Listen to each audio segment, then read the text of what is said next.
Yeah, yeah, yeah. Ha! Oh.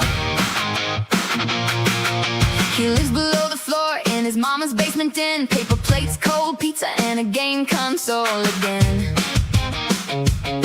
Dad tried to help him once with the little job to learn, but now that's off the table and the wiring would burn. He's got that tiny glare like a bad idea in shoes. Every time a woman shines, he picks a fight to lose. He talks real big, but the cracks show through, so he points at you, cause he can't face his own view. Tiny brain, tiny pride, big bad mouth, small inside. Tiny brain, tiny pride, you can't hide what's wrecked inside. He can't hide, he throws his shade, then slips on his own lie. Tiny brain, tiny pride, and everybody sees why. If she's sharp, he gets loud. If she's strong, he gets mean. If she's got a little charm, he calls it acting mean. He needs a crowd to clap for the joke he never lands, but every shove he gives just shows how little he stands. He's the biggest bully here in a room that's all too small, but the mirror by the stairs says, buddy, you ain't tall. He wants the throne made of borrowed noise, but he's just a kid with a pile of broken toys. Tiny brain, tiny pride, big bad mouth, small inside. Tiny brain, tiny pride, you can't hide what's wrecked inside. He can't hide, he throws his shade, then slips on his own lie. Tiny brain, tiny pride, and everybody sees why. Woo! No daddy's fix, no basement crown, just empty brag and a constant frown. He swings at her, she stands her ground, and every time he screams, he gets smaller now. Tiny brain, tiny pride, big bad mouth, small inside. Tiny brain, tiny pride, you can't hide what's wrecked inside. Tiny brain, tiny pride, big bad mouth, small inside. Tiny brain, tiny pride, and everybody sees why. Basement king with the paper thin grin. Basement king, you were losing from within. Tiny brain, tiny brain, pride. Tiny brain, tiny brain, tiny pride.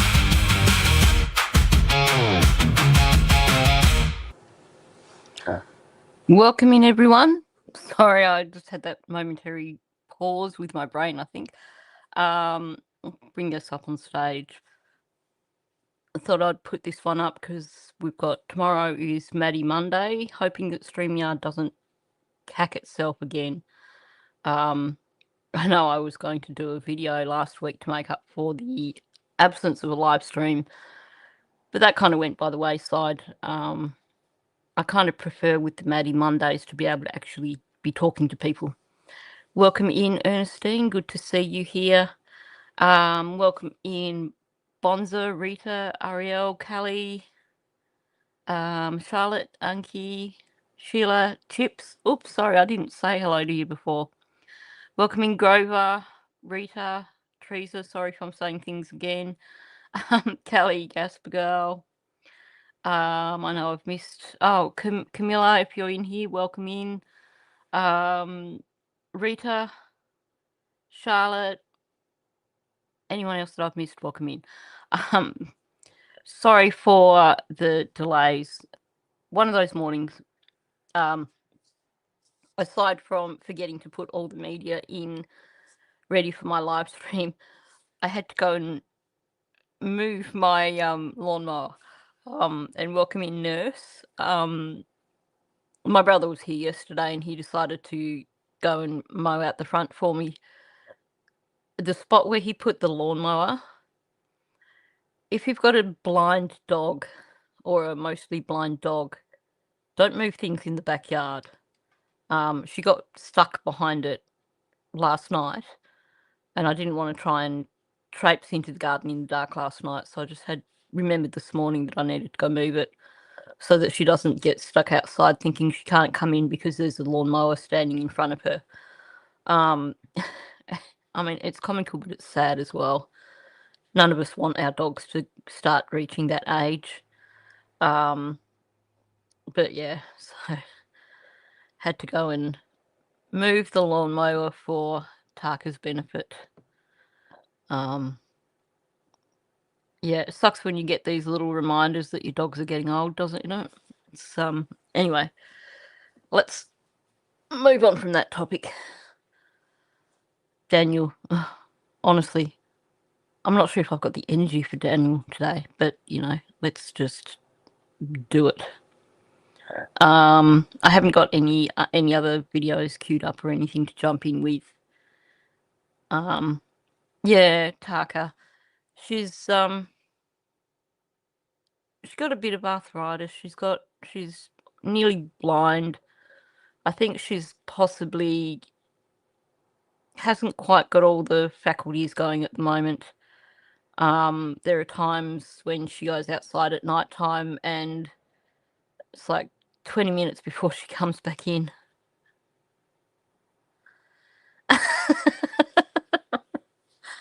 Oh no, you just landed me in it with the quiches. I basically pulled out. I was just gonna do a quick lazy lunch for myself and my brother yesterday, and I was just gonna do finger foods. So I had like quiches, couple of strips of flathead, which I think the flathead might have been a really bad move. I don't normally wash quiche. I wasn't drinking, I promise. No, I was just having one of those ADHD moments when ADHD lesson. If you are going to put things in the oven or the air fryer or anything and stuff out of the freezer, what you do is you go and you actually get the tray out of the oven and you put the things on the tray and then you put the tray back in the oven. You don't open up the freezer, open the box of quiche, and then try to put what you're using on the tray while you're standing there holding the open box of quiche. Because otherwise you end up with all these mini quiche all over the floor. So just, me being me, I wasn't going to just put them back in the freezer like that. So I had to rinse them off to make sure there's nothing on them, and then cook them, and then refreeze them. But in the process of fixing that stuff up, I have a thing of like a little mini crock pot type thing sitting on top of my little oven that's full of corn flour, because if I'm making something out of clay and I need it to hold its shape, I put the clay in the corn flour and I bake it in the corn flour. So in the process of sorting out the whole screw up with the quiches, I knocked this thing of corn flour off the oven and ended up with corn flour everywhere. So I have ended up with corn flour all over the oven, all over my robot vacuum, because I've got like my oven's on top of my little freezer, and then there's a little gap between the freezer and the bench top, and that gap's got one of those little basket shelving things in it. So basically all the corn flour went through every single shelf of the shelving, through everything. So robot vacuum cleaner, everything. Just honestly, cornstarch, it goes really quickly, goes everywhere really quickly. So yeah, that was really good. Well, it's not so much the quiches, it's the klutz who doesn't recognise the fact that they need to put the tray on the bench and put things on the tray as opposed to just trying to put things straight out of the freezer onto the tray. Lesson learned. I think it was about me trying to be in a rush too. Welcome in, Coldburn. Yeah, it was one heck of a mess. Swiss cheese quiche. Oh my gosh, yum. Swiss cheese is my favourite cheese. I haven't messaged him yet, Bonza, and you're dobbing me in. I haven't had time to message him yet to find out. But I hope I didn't, because I was so ill last night. So ill. I've not had a lot of sleep because I believe that I might have given myself and my brother food poisoning with the strips of flathead that I cooked. So the rest of the strips of flathead that are in the freezer are going in the bin. I don't think I'm even going to have lunch today. I just don't trust food. Yeah. Oh dear. I shouldn't tell you these things, Bonza. It's always going to come out, isn't it? Oh yeah, Deborah. Not good. Not good. Mouse kept me company, which is, sweet little man. But I've not had a lot of sleep and I haven't been really well in the last 12 hours or so. So, it's, I think it just all went downhill from the moment I dropped those quiches on the floor. And ironically, no, I didn't eat any of the quiche. I know it wasn't the quiche. But I know my brother and I both had the flathead, so I do need to check with him and make sure that he's still alive. I'm getting there, Callie. I just sculled a big glass of electrolyte, which will hopefully get me going a little bit. But,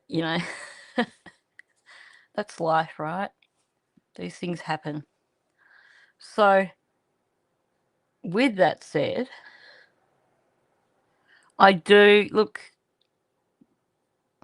was going to play it by ear. If I didn't wake up in time to get ready for the live, then I was going to cancel it. But, I was awake, so I went, okay, well, I'll go live. Oh, I know, it's what it tastes like. No, it's the Aldi have got really good electrolytes. They're cheaper than anything from the chemist or Coles, and I always keep some of them on hand, especially around summer, because, summertime, it's really easy to end up dehydrated and not realise that you are. So, yeah, but it is like drinking bicarb water. Okay, I suppose we just got to get on with Daniel, hey? I hate thinking about Daniel sometimes, but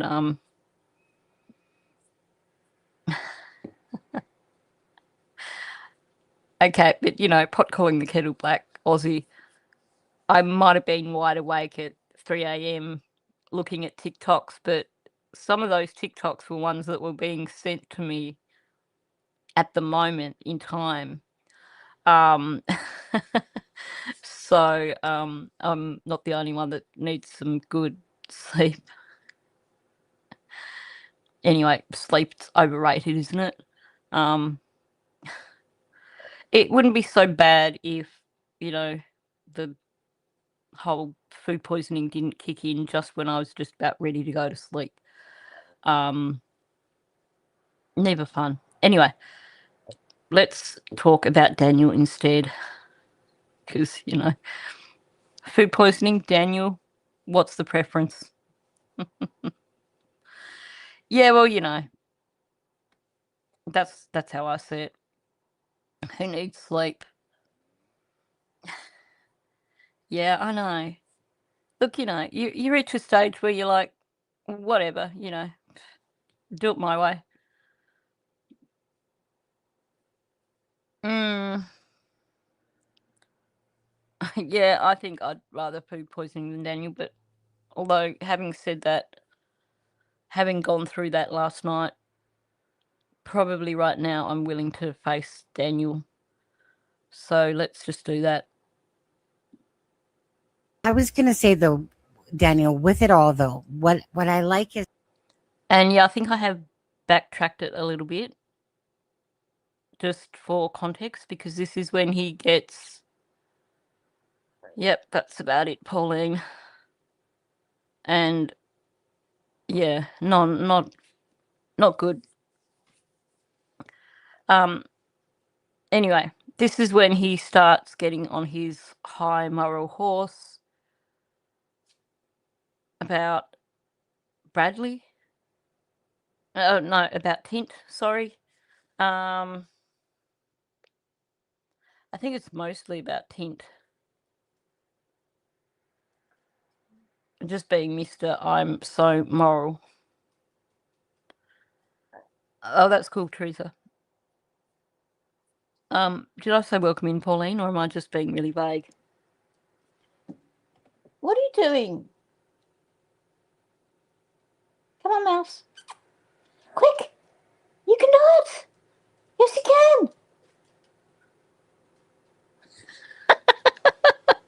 can! Sorry, it's madness here.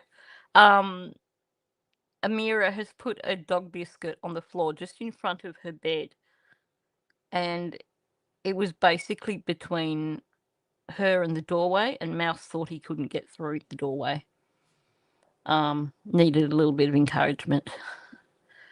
Okay, let's get on with this. I was going to say, though, Daniel, with it all, though, what I like is that, like, and this same thing with Sonny, you, you right? should never like when people invade other people's privacy for their own personal gains. For the fact of Jack and Lily, what I liked, though, Daniel, was the fact. But you should never invade people's personal. Well, those are constructs. Those are constructs put in that everybody should abide by. Daniel's so got his knickers in a knot over Tint. So this, for anyone who missed the first part of this yesterday, Sonny brought up Tint, and Daniel had a meltdown. He called him a slippery weasel. And now Sonny's trying to make the point that we've all made, that even though Tint did the wrong thing, it did give us more information about the case. But of course, Daniel's pissed because it gave us more information about what he's really like. Where'd you go, dude? Oh, you're kidding me. Okay, we're going to have a music break already because Mouse has to go outside now.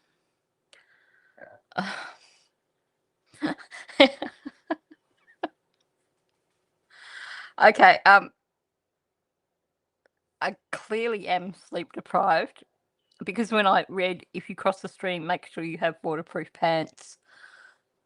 The pants wasn't what I read.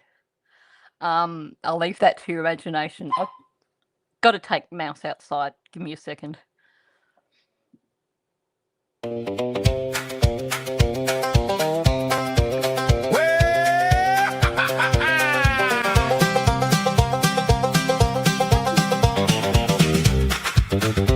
Well, I met Professor Dan down at the county store. He said, I've got a brain map and a whole lot more. He had a 5-I word and a shining new grin. Straight from the online thesaurus, he was cashing them in.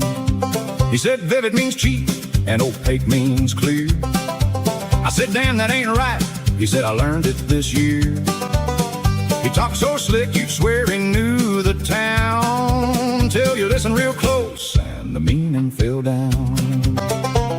He could tell tell you all about a polygraph test. Every wire, every needle, every puff in the chest. What the sweat on your palm means, what the blink of your eye. How the little machine knows if you're telling a lie. He described it in detail, every minuscule part, but the facts went missing like a hole in his heart. He was accurate sounding, but that's where it ends. A mile of good spelling in a yard of no sense. And he leaned right in like he had the cure for every old problem a person endures. Psychobabble, he'd murmur, I know how it goes. Then he'd trip on the jargon from his head to his toes. Professor Dan, oh Professor Dan, he reads one page and he thinks he can. Professor Dan, oh Professor Dan, all that noise no understand.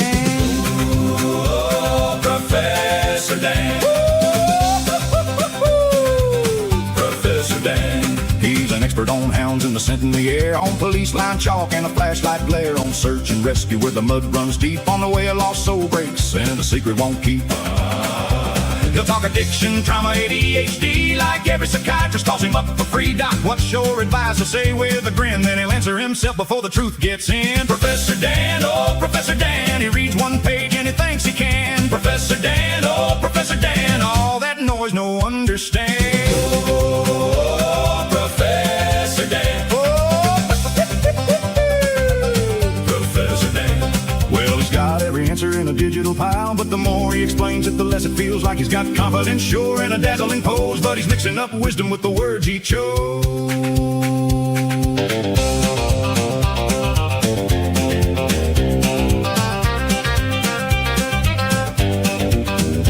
Now he's 10 feet taller in the key of G, still wrong as a fence post, plain as can be. He's a master of nothing, but he sure loves the sound of his own big opinions circling around. So if you need a lesson in what not to do, call Professor Dan and he'll prove it to you. He's full of big talk and a borrowed brain. Every word sounds smart, but it lands in the drain.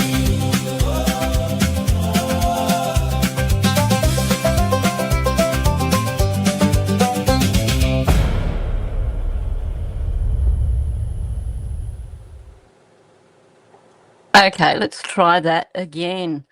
He does love to hear himself talk. Welcome in everyone who's come in while I was taking Mouse outside. Not sure if I said welcome in to Nurse. Welcome in, KD. Really good comment up here. Yeah, I know. He doesn't get it at all, does he?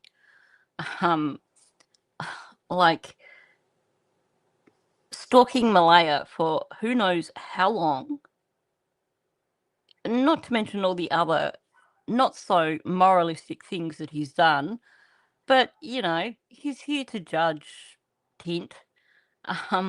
Welcome in, Dawn. Just reading the comments, and I'm just going to ignore the fact that the birds are out there teasing Mouse and Mouse is barking at the birds. They can have their fun. Today, I don't care.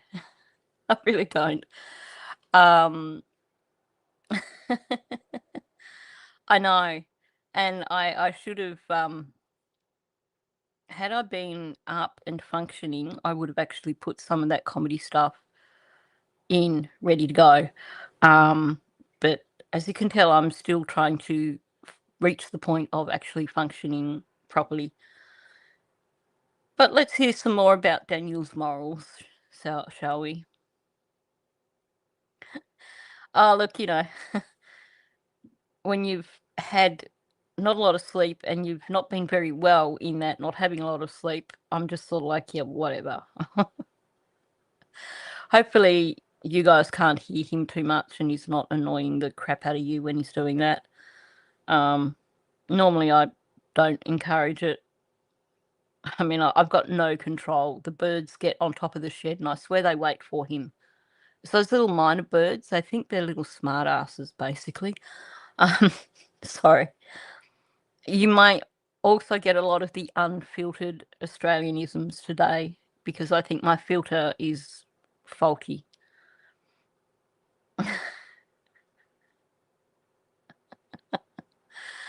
Oh dear. Yep, that's me. Criminal acts or break any privacy concerns that people may have. Because should we play that again, Daniel? Just in case that didn't sink into your brain. This is good advice, Daniel.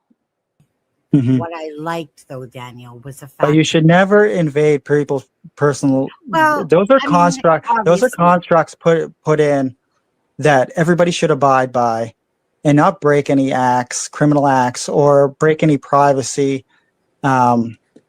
concerns that people may have, because that leaves the door open to many other things that people shouldn't do. What does that leave the door open to, Daniel? Like becoming a mathematician? Criminal acts, yeah. We don't want to open the door for that. Like, my gosh, he should. I wonder if he ever listens back to he probably does listen back to these live streams, because he probably loves the sound of his own voice. But honestly, like, you shouldn't invade people's privacy, and you shouldn't do any criminal acts. Let's respect everybody's personal space, shall we, Danny? Yeah. Oh my gosh. I can hear Gisla's voice in my head right now calling him Danny Boy in her South African accent. And I don't know if she has, but I need to go into a live stream and ask her to do that for me for a soundbite, I think.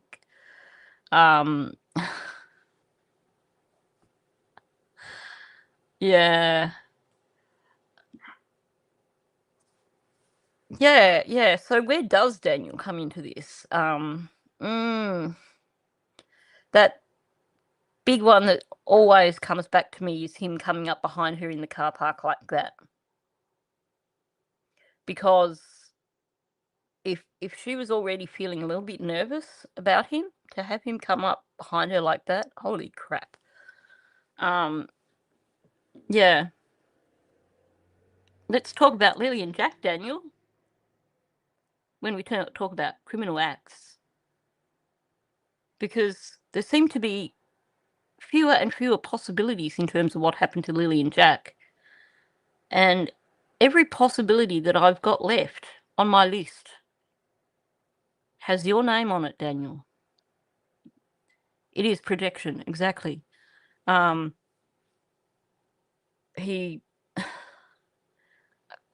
the irony of it, isn't it?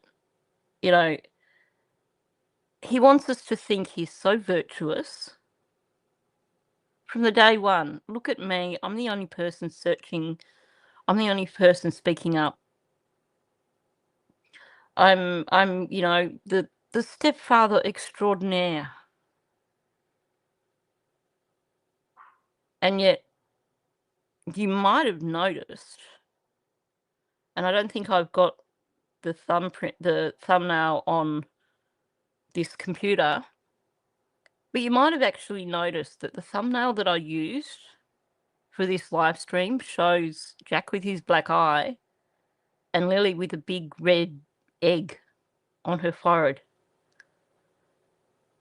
I chose those images specifically since Daniel is talking about morals here.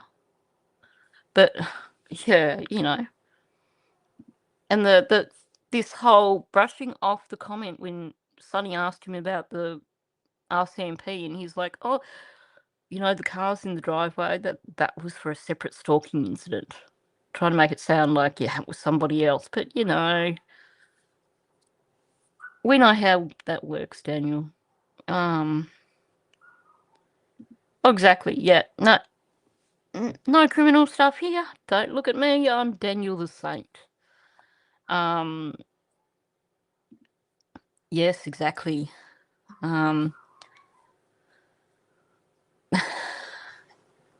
Yeah, I think probably because it's only a 2-syllable word, he probably hasn't looked that one up yet. Maybe he needs to take a step back and start learning the 2-syllable words first. Yeah, I agree with you, Charlotte. I'm not sure if I can put that up on screen, but I totally agree with you. He is not a saint at all, that's for sure. Yeah. Anyway. Oh, he is a Boy Scout. he's like, Mr.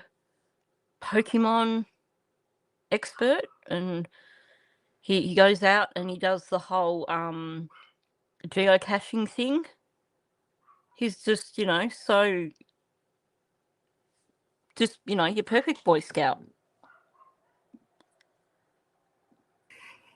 I get what you're saying, Daniel. I do absolutely. I'm kind of, I've lived my life around, pretty straight lace. That way, never a charge in my life, and too, right? Like, but for Tint's own principles and how he has done things and whatever. I mean, obviously that's on him or anybody else. Yeah, What we I can talk. We can talk about like, when my father confronted him as well. Yeah. Okay, laughing two things. First of all, yeah, Sonny was not going to sit there and take him coming back at her. And I've actually enjoyed, I was going through editing the audio from the first live stream of these two that Belinda was on with Sonny, and I was just having a chuckle to myself listening to some of the things she was saying about Daniel. Basically letting it rip after this. Oh, you're kidding me, Mouse. Honestly, that dog is going to be the death of me. Sorry, I shouldn't say that. The birds are clearly terrorizing him. He's going to spit the dummy and come back in on his own, so I will just ignore it for now. But honestly, he's got to move on now and talk about Earl.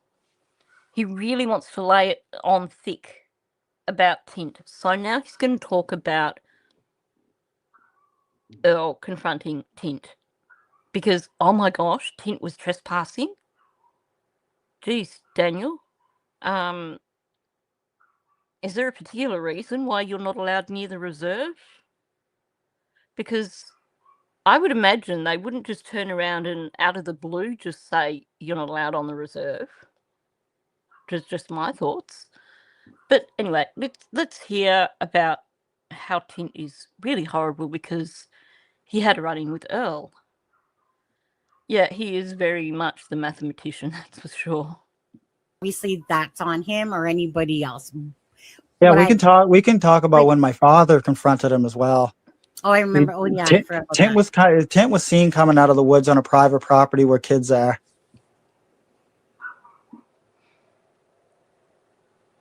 Do you think that was leakage? Because, I mean, he's probably going to claim that maybe it was, well, I don't know. But where kids are. This was when everyone was searching for Jack and Lily. And you're worried about one of the searches being on a property where kids are. Whose kids and what property? Was this Earl's property that he was seen coming off? In the woods? Why are there kids in the woods on private property, Daniel? Was he coming out of Earl's property or Ron's property? Because inquiring minds do want to know which property we need to be focusing on. Which private property has kids on it, Daniel? Because to me, it seems that's what needs to happen next, is that they need to take dogs onto some private properties.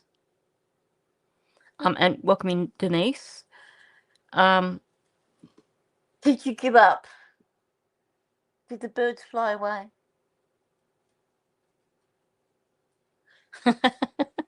Mouse has just come in with this look on his face like, well, the game's over. Yeah.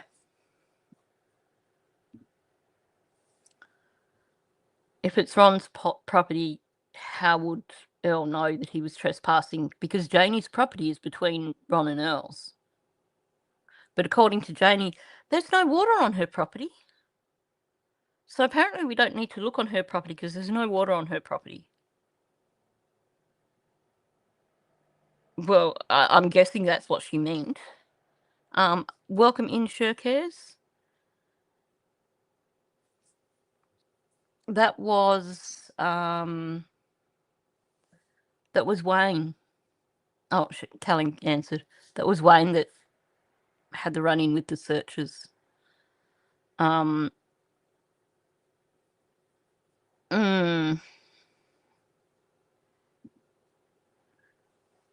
Well, when I look at the maps, when I look at the LiDAR maps, I think there may be a few spots where there could potentially be water. There's a few spots where you see some major elevation changes, which could be interesting terrain. He could just be throwing shade, but it's certainly a weird statement.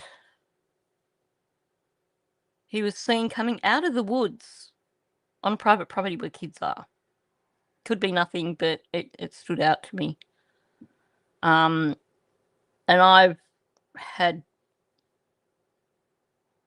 my eye on private properties since very early on in this case. So the moment I hear Daniel talk about private properties where kids are, it certainly gets the radar going.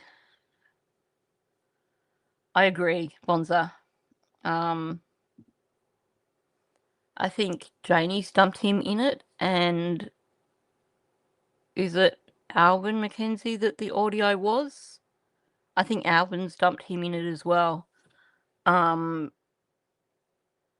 I also think Logan's dumped him in it, talking about, well, my dad cried. Why did your dad cry, Logan?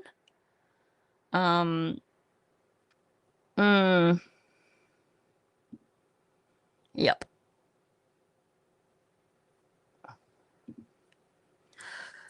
I know, that was a really interesting bit of information for her to offer up, wasn't it?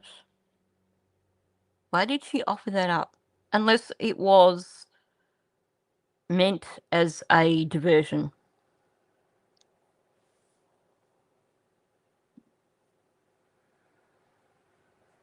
Earl's 100-acre property has a river behind it. That's interesting.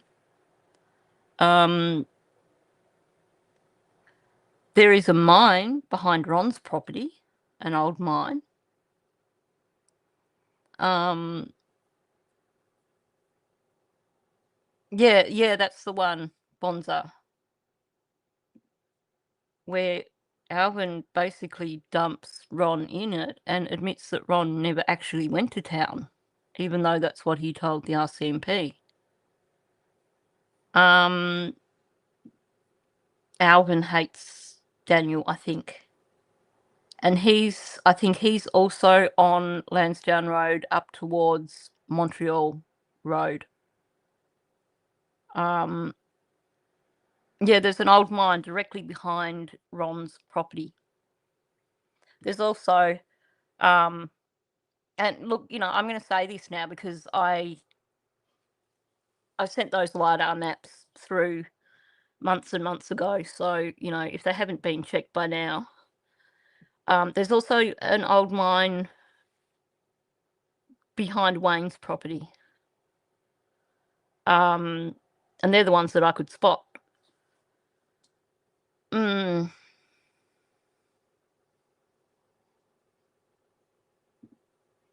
Oh. Daniel was seen up by Earl's property a few days after they went missing and got really offended when a woman in the gas station didn't know who he was. Because, he's famous. I know. kids running around in the woods. We don't want anyone in the woods because it's private property with kids running around in the woods. And we've got that feral ram that wasn't anywhere near the riverbed. But hey, now why wouldn't Janie's brothers just love Daniel? I mean, you know, he looks like the sort of nephew everyone would want. Not. Oh yeah, he would like to star in his own Netflix movie, that's for sure.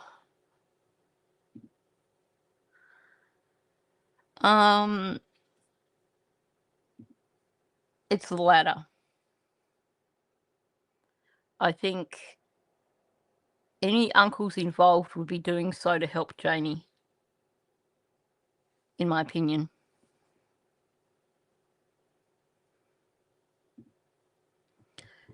Yeah. You get the odd young ram that wants to knock you over, wants to butt you just because that's in their instinct. But, you know, they're actually pretty dumb, and just let them worry about their sheep. Now,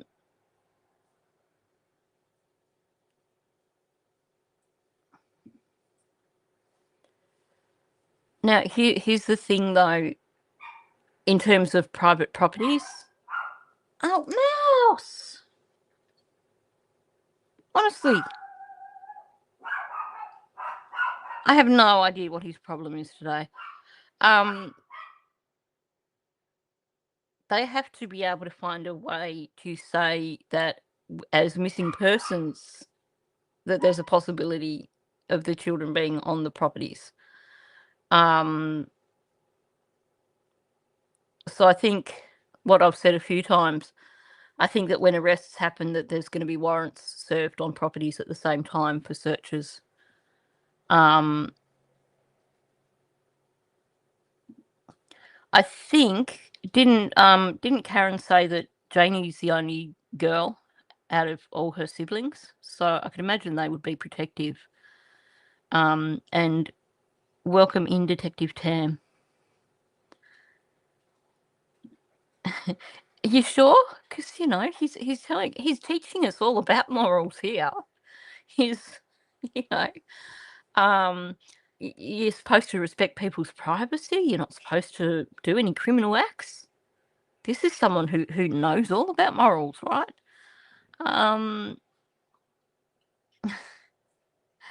Sorry, got the snark happening. Oh, that's a scary thought. Yeah, being trapped anywhere like that would not be good. I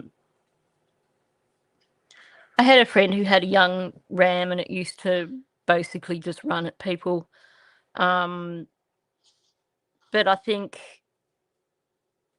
that's like, you know, rams that have been raised as lambs and are a bit too familiar with people.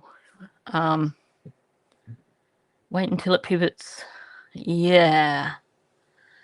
Wait until it pivots, Daniel. Then you're not going to be quite so cocky. That is such a good point, Unky. And we are waiting for that moment. Okay, let's hear some more of Dan's morals. Yeah. Rams can be pretty stupid sometimes. A goat tried to eat your shirt. My dad confronted him about it.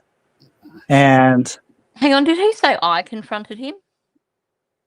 Or did I just stop it at the wrong spot? Confronted him as well. Oh, I remember. Oh, yeah. Tint was seen coming out of the woods on a private property where kids are. And my dad confronted him about it. And he said he was searching for Lily and Jack. And why would you be on a property where it was a private property and there's children that live at that residence? Yeah, that was. Why wouldn't you be if you are looking for 2 missing children, and Daniel, you should be thankful for every one of these searches that was out. Earl should be thankful for every one of these searches that was out. Now, what I'm confused about here is that when you look at the video that was taken by Tint, there's no sign of any house nearby.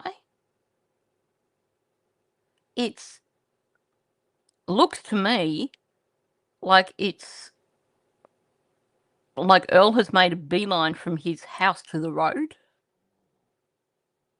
And if I'm looking at the maps, the house that's on the other side next to the railway tracks is further down. He was just defensive about someone searching that area, and I want to know why. And I want to know which property Daniel's so sensitive about. Yeah. Why were they pissed that Tint was searching private property around Earl's place? Like, you have a missing 4-year-old and a missing 6-year-old.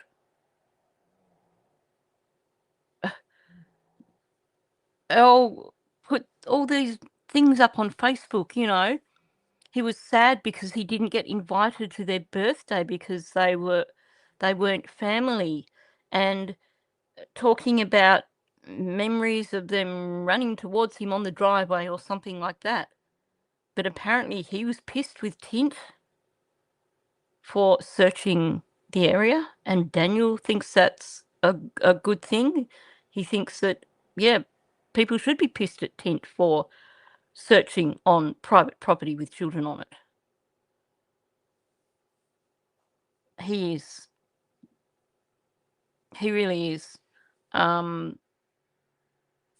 really hope that law enforcement have thoroughly gone through all this shit that Daniel has said. I agree. I definitely agree with that. Why? What's so important about that schoolhouse that they're so sensitive about it? Because it is one of their sensitivities.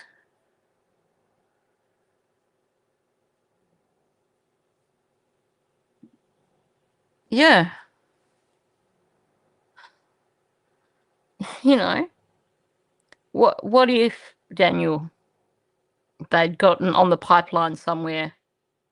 Because the only private property I can think of that could possibly have children on it on that day, given that allegedly your whole family was out searching, the only private property I can think of is the one over by the train lines on the other side of the road. So wouldn't you be happy that someone was searching the woods around there? Just in case they got lost and they were looking for a way out? But apparently not. And when I think about it, though, when I think about that other house in the vicinity of Earl's and Ron's and stuff, there's no woods around that house. So that's not what he's talking about either. That seems to be the $1 million question. I've got no idea who owns the schoolhouse, and it's something that nobody seems to have been able to come up with an answer for, sorry. Now I'm using Daniel's kind of language. And I want to know if Janie does have a key.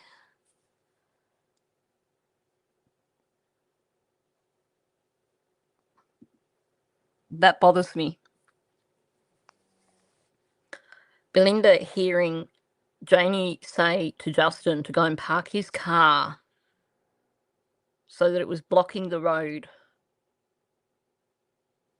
so that people didn't go up there and search. Like, hello? Did you forget why people were there? They're not searching for geocache. They're searching for missing children. But you want to prevent them from searching up around the schoolhouse and the cabin? Huge red flag.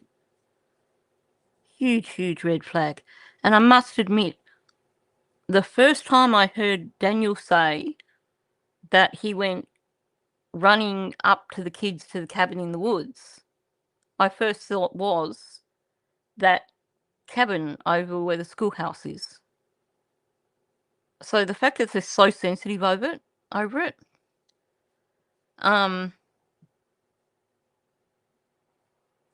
Chaucer shared a picture of the church. There's definitely something in the window that looks like a child, you think.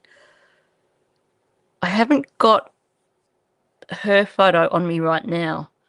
But that's interesting. I'm going to have another look.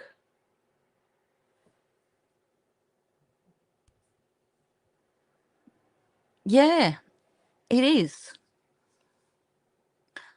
Because if you follow that logging track, if you turn onto that logging track where the blanket was found, and you follow the tracks through that, it'll take you through to the pipeline. And from the pipeline, you can get straight onto Earl's property. Let me put my email up. Hang on.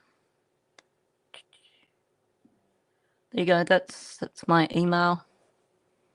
Yeah, another red flag.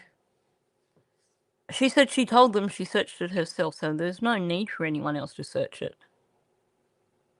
Again, huge, huge red flag.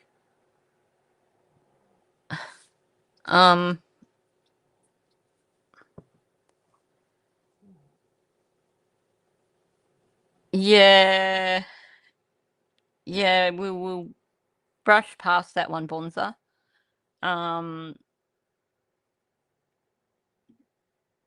Whoops.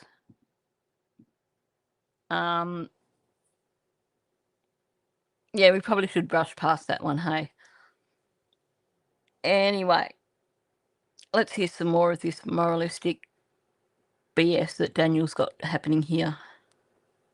This very, very start. He was already charged with something to do with an underage girl, but he didn't get, wasn't convicted of those crimes. Yeah. But still, to be on a property where there's... Oh, go for it. Go for it, Daniel. Let's now judge Tint over crimes against females, Daniel.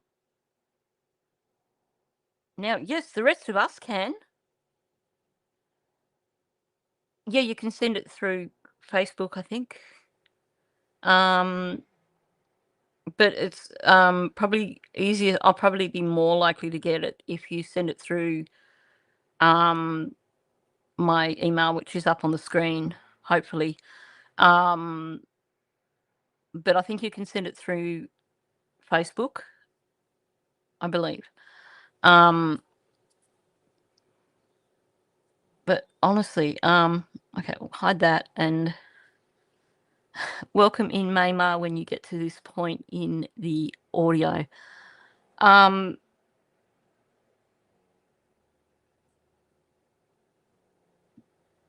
Throwing judgment on Tint. Now, yeah, Tint is a scummy weasel, given that apparently there were 2 different charges against him relating to treatment of women, and he's quite proud of the fact that he represented himself and got himself off those charges. But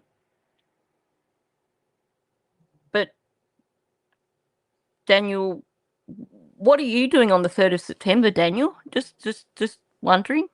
You busy on the 3rd of September? Because, we inquiring minds would like to know what you're doing on the 3rd of September, Daniel. Didn't get, wasn't convicted of those crimes. Yeah. But still, to be on a property where there's children that inhabit that residence, I'm not going to say the residence, but that was very shameful for, people don't know the true story on him. He's going with inhabit instead of live. Just thought I'd point that out because, got to use the big words because that's how Daniel rolls. We're talking biggest pot meet the kettle moment ever. Like, oh my gosh. Oh, look, wouldn't it be wonderful if they said, yeah, we're not giving you bail? Sorry, Daniel, you're not going home today. Well, that would be doing the world a favour as well, because then they'd have a warrant out for his arrest for failure to appear. I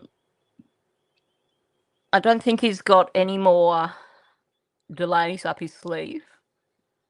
I think given that the judge gave them, 6 weeks extension, there's no more extensions for him. So he's going to have to elect and or plea on the 3rd, in my opinion. Oh, look, Tint certainly came across as baiting him, that's for sure. I mean, playing that video didn't put either of them in a good light. And I would like to see the beginning of the video. He does. There's probably still plenty of things here that were said in these interviews that we probably missed that were threats towards somebody to try and shut them up if they are being used as a witness. Yeah, that would be so good, wouldn't it?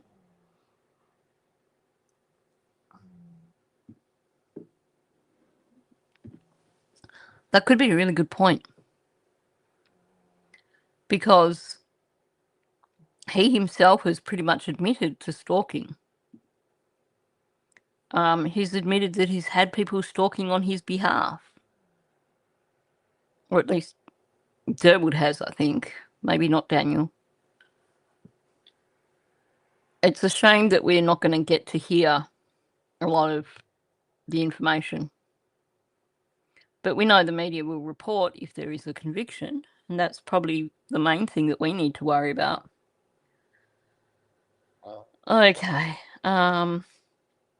Let's hear some more of Daniel's moralistic stance on Tint. Him and my father. So that leaves, I hate using this reference. It leaves a sour taste in people's mouths when, people don't know the true story or anything that happened during those events. You only see the clips or the edited or the hearsay.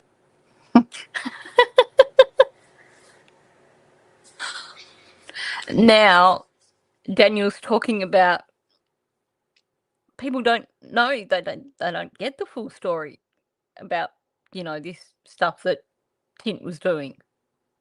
They only get the edited versions. Is that like, Daniel, where you just basically flip the narrative so that it shines you in a good light? Is that what you're saying that Tint is doing here? Because, I'm sure you can recognise when people do that, Daniel.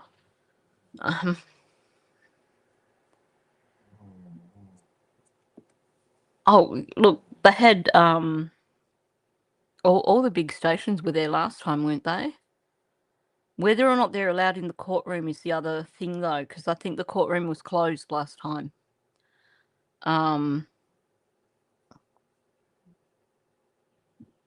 Yeah. He is everything that he's naming up here as an attack on Tint is everything that you can put straight back on Daniel.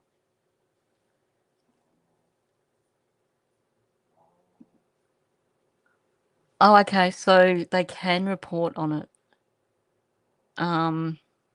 Well, I hope. Now, I think I saw last time there was a CTV and CBC. There were plenty of the reporters there, I think. Wouldn't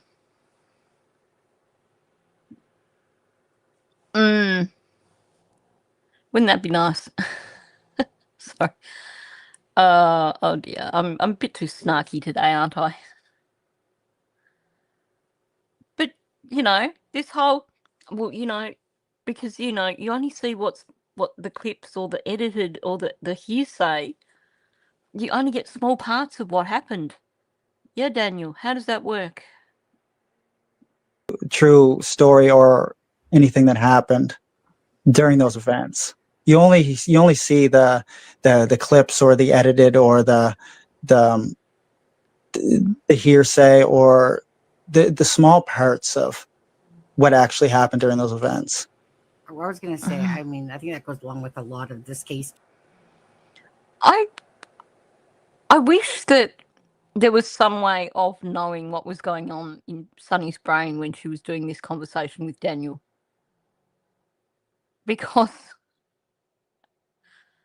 honestly, I think if I heard things like that,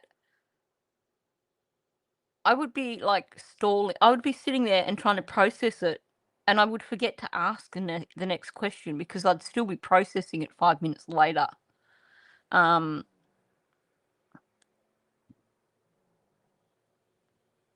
Oh, okay. Yeah, no, they can't mention names, and that there is that order.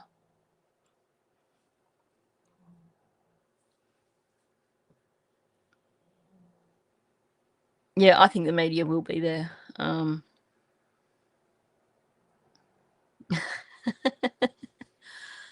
question is just how many choppers can he outrun at one time? They'll get him with the 50 drones or 50,000 or 200 or however many drones it is that they've got up there stalking him in the sky. Yeah, he just has to run through the waist deep water or find himself a log to launch off so he's not even getting wet.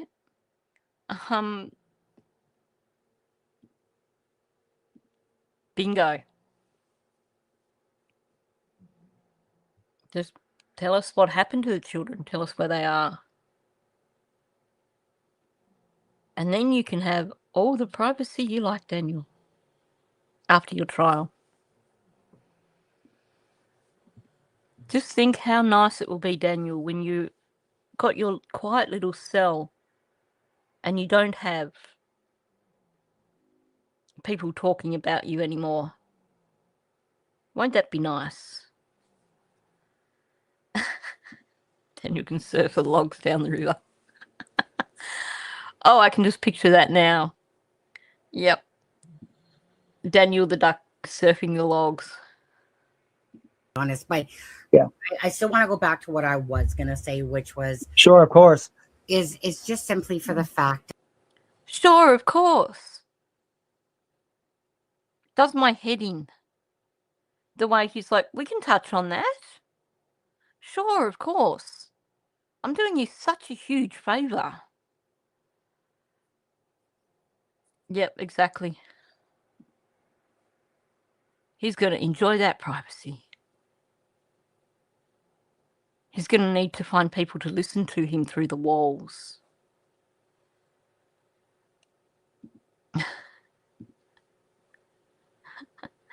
Yep.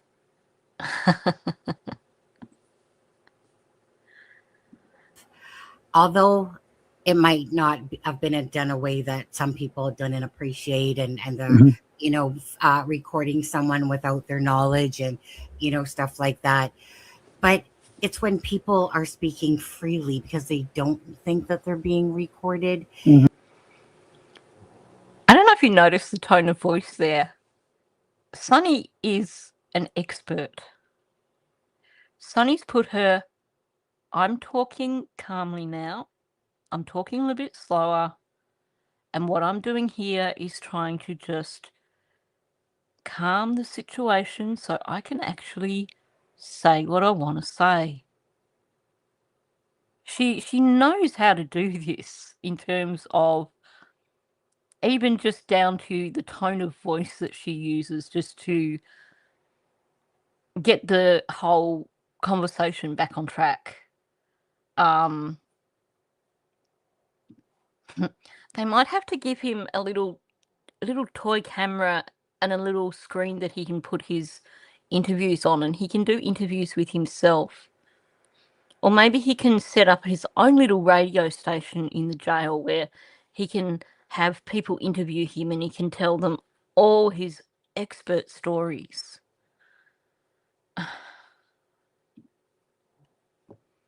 I think you're right. It's definitely going to be getting out 1 hour for exercise.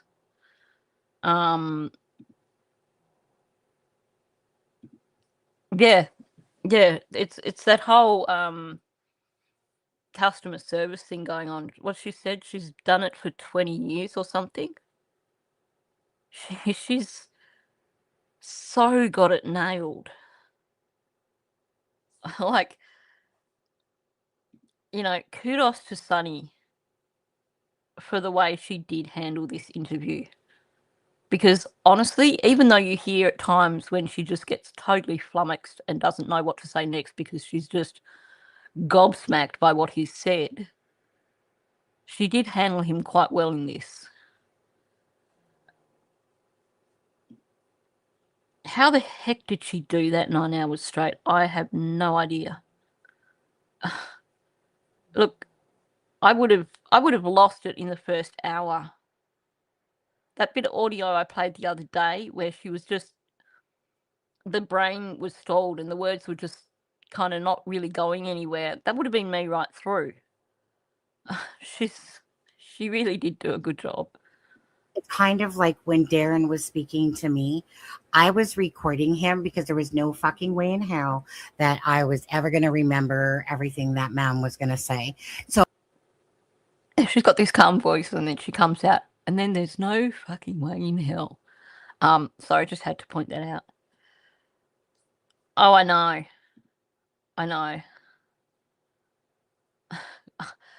I would never have been able to listen to all this in full. That's for sure. Oh, I know. I guess she's had the practice. Because, honestly, there's so many things that have come out already that I would find myself just chortling over it. Oh, me too. See, I would have, by this point in time, have had probably about 2 or 3 suck-it-up princesses just fall out of my mouth before the brain stopped it from happening. Yeah. I think there was a lot of self-control that went into this 9-hour stint, that's for sure.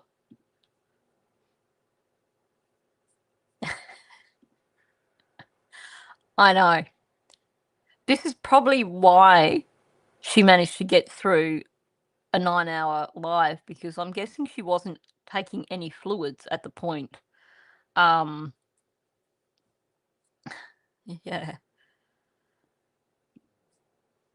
Oh, look, honestly, she really did do a good job. Got to admit it.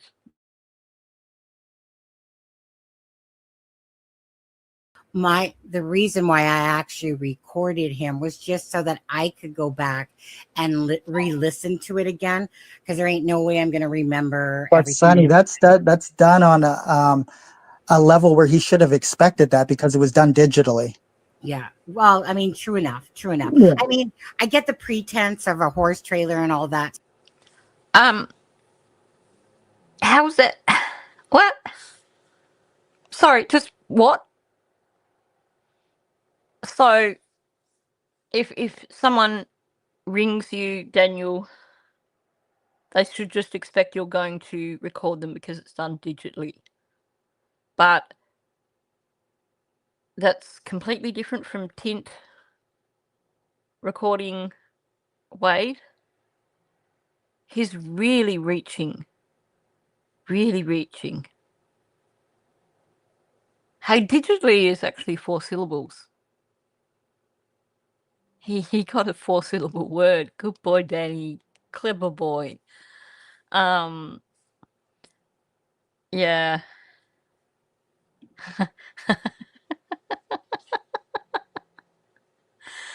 He can be the meteorologist on his daily 5-syllable word podcasts.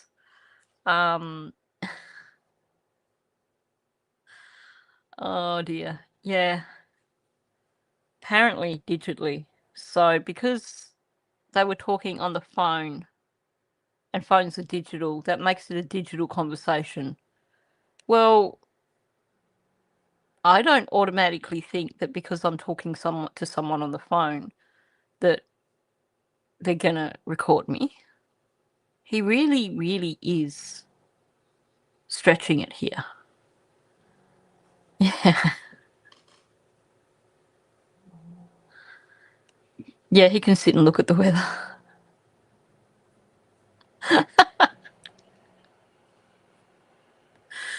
We've got another 5-letter word that we can teach Daniel. Penitentiary. We can actually improve Daniel's vocab just here today. Coming to you digitally from the penitentiary is Professor Dan. Apparently so. Oh dear. You gotta worry. You really do. But it shows you how his brain works, doesn't it? I mean, the sobering thought is that this is what Malaya lived with for 3 years. Why she didn't get out earlier, I don't know. But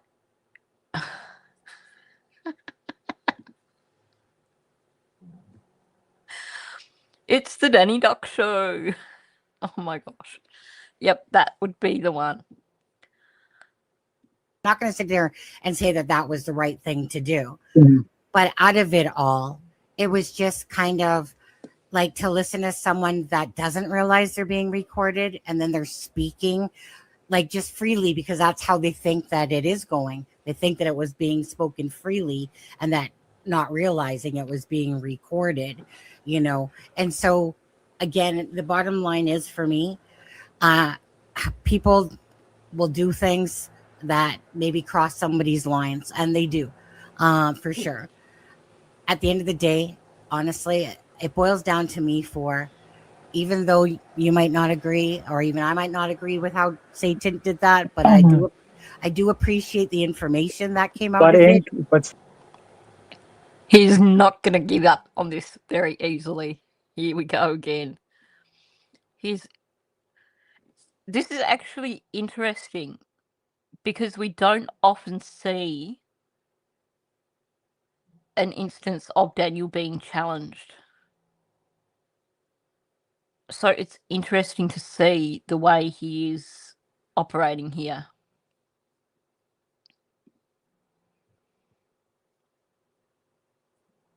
Yeah, because according to Janie or Daniel, one of them said that Daniel's tools were kept just in that little alcove at the front of the house. So why did she need to rake the ground if all he had to do was go and collect his tools from that one location? The way Janie said it made it sound like he had to go searching the whole of bloody Lansdowne station. I want to know if Malaya now has a really good vocabulary of 3-syllable words. She has. She's got him worked up. And I think this is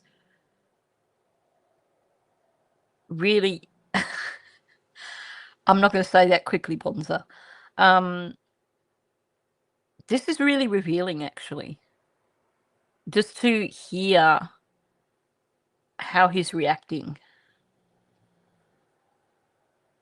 Because it really does give us an insight into he does not like to be challenged. He does not like to lose an argument. That's a good question. Is Janie back living in the trailer? Daniel's two older kids are with their mother and not going anywhere near Daniel or his family by the sounds of it.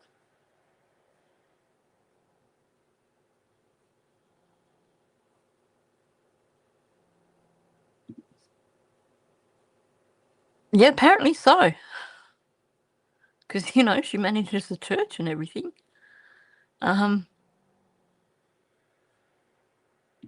He said himself it took a while to find the drill. Yeah, I'm losing track of who said what now, because there's so many versions of every story that I've started to forget who said what. So I'm just moving that page out of the way because it's annoying the crap out of me.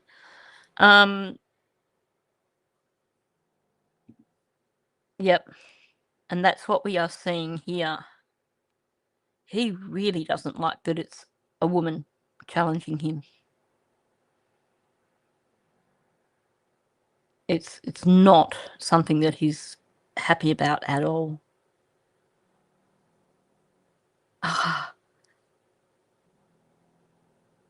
I just realised what he's about to say. He thinks he's closing the argument here. I'm going to get another 3-syllable word, and he thinks this is going to close the argument. He thinks this is the end of the story. Even though you might not agree, or even I might not agree with how Satan did that, but I do appreciate the information that came out of it. But Sonny, in conclusion, nothing ever came for that. So he invaded Cindy and Wade's privacy for absolutely no gain other than his own. In conclusion,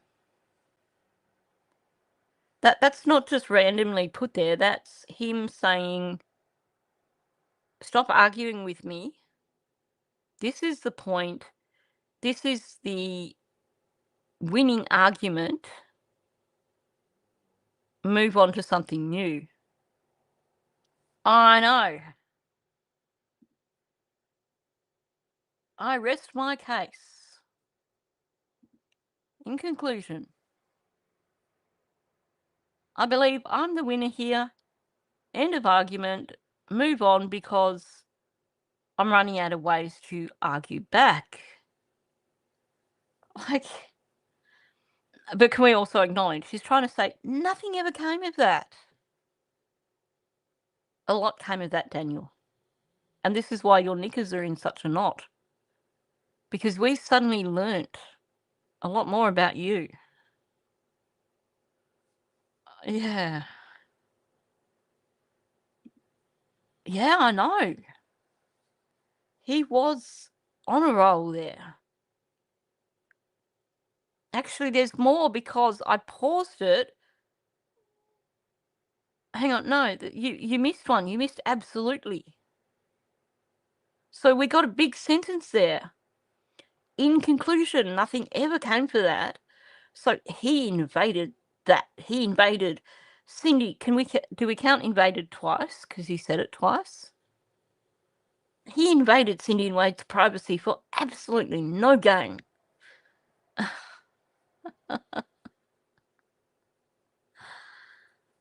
Oh, good to see you, deafening silence. I thought you must have been busy. You've been silent for a few days. Oh, I hope you get to bed soon. 2:30 a.m. Wowzers. Yeah, therefore. Yep. Daniel's going to be doing TED Talks now on how to win a debate, because he now knows.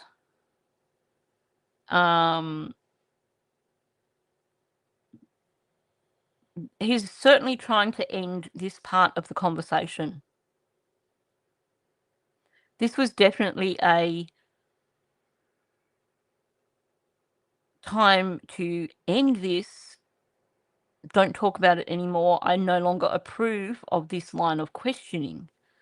Oh yeah.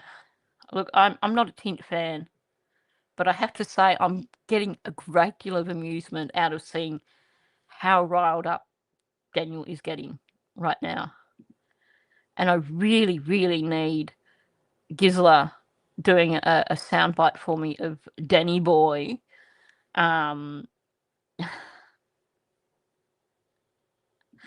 Yep, this will be his first class that he teaches in prison. There'll be many more. He will also teach forensics. He will teach chemistry. Yeah. Yep. That's the thing. The best argument you could make is that he violated their trust. Because he was invited there. Admittedly, it was all, all a lie. So true. Like when Professor Dan in prison, that's a scary thought. Yeah, when he got Huppy over the crushed car. Oh yeah, he's going to teach them all about mathematics and how to do a polygraph test. I know. It's a shame he's not in America and we can't do FOIA requests for his calls when he goes in. They could be amusing. Anyway.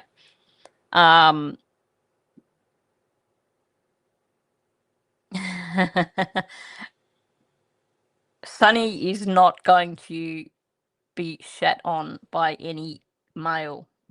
I'm just going to say this right now before we listen on. You appreciate the information that came out But of it. but Sonny, in conclusion, nothing ever came for that. So he invaded Cindy and Wade's privacy for absolutely no gain other than his own. Did you hear a little Soto sigh in the background there? That wasn't really Soto sigh as in Soto style sigh, but Sonny actually sighed in the background there, and I hadn't caught that before.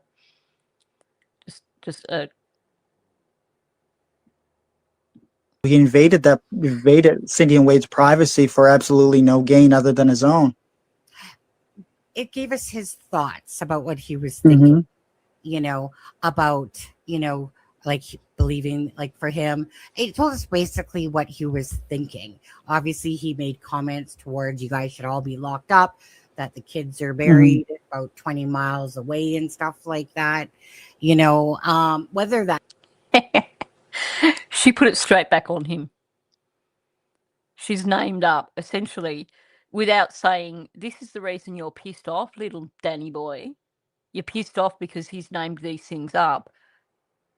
She's just doing it in a very, very diplomatic way. Well, obviously, he's mentioned these things.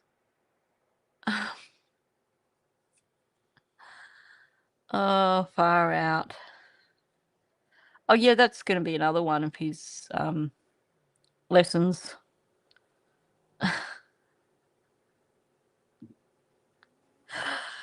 Yep, physiology. Hang on. Psychology, physiology, psychotherapy, polyography, neurobiology. That is Daniel in a T. That is so spot on. True or not true, it really, like, from that side of the family, right? It's like there was nothing coming out. There was a little bit from Haley and a little bit from Cheryl for a friend, but there was nothing coming out from Malaya or anything. And that's probably been the hardest part about this case, Daniel, is the fact that, yes, you've spoken and been, spoken for many, many, many months, but to have the mother of the two children and to watch how, so you leave and the first thing you think to do is turn off your Facebook and take down Daniel's pictures? Why? Mhm. Like that shows me a red flag right there. Yeah. Because why is that somebody's main concern when 2 children are missing? And they Nice job from Sunny here. She's basically taken the reins. He can't get a word in edgewise. And I realise that that's intentional. She's getting as far away from the topic as possible to try and stop him from continuing with this BS that he's putting out.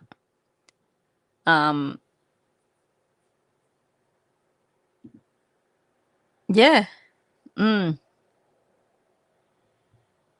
I think he was spot on. I mean, he has gotten himself so worked up because he's trying to defend himself here essentially by throwing crap on Tint. Don't look at me. I'm a good guy.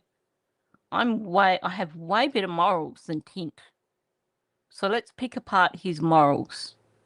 And let's stick on this, because while we stick on this and while we rage at Tint, we're ignoring the many, many things that I've done wrong. That is exactly what's going on in his brain. But he's also nervous because Sunny keeps pushing back. I don't think Daniel is used to having women push back. Yeah. And I think in terms of the redirects, especially when you hear him saying, and in conclusion, I really don't think he's had many instances in his life where he's tried to redirect and someone's come back at him.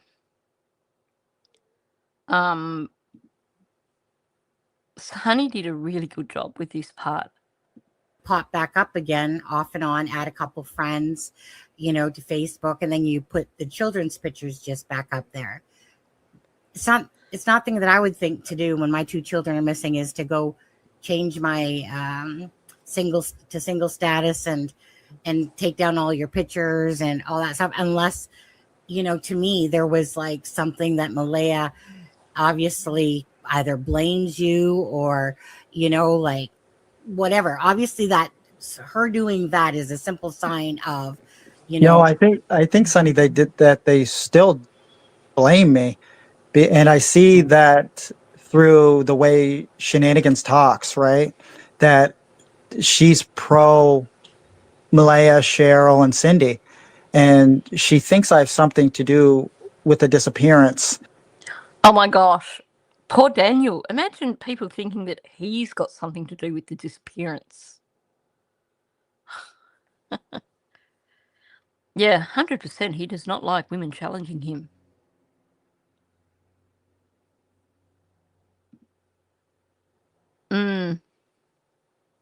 That's for sure.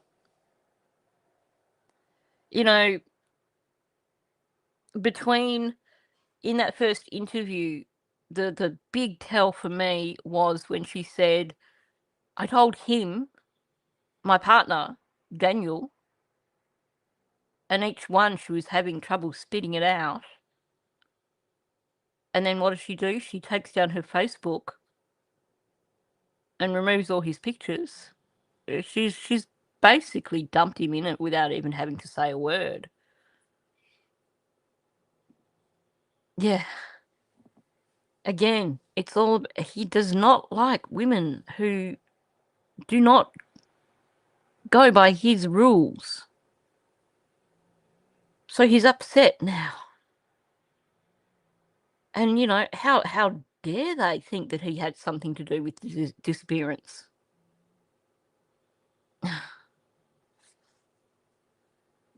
Yep. Yep, he won't have to worry about that.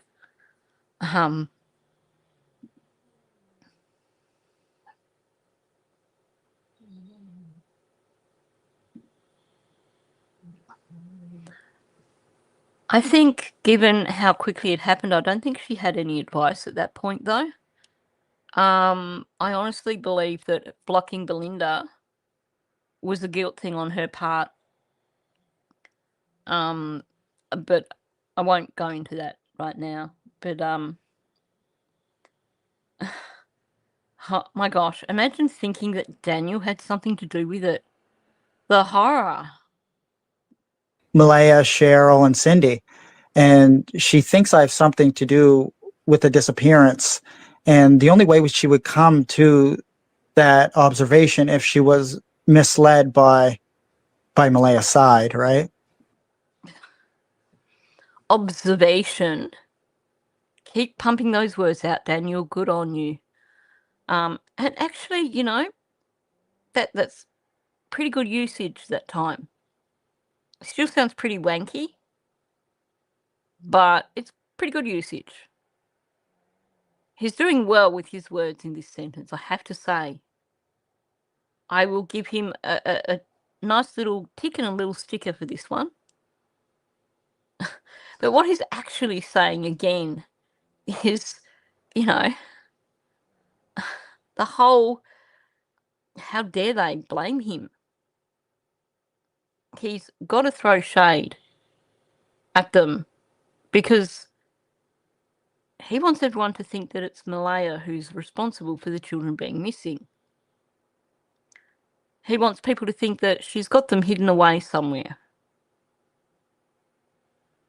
So he's going to have to come down on all the females that basically say anything that would suggest that, you know, how dare they?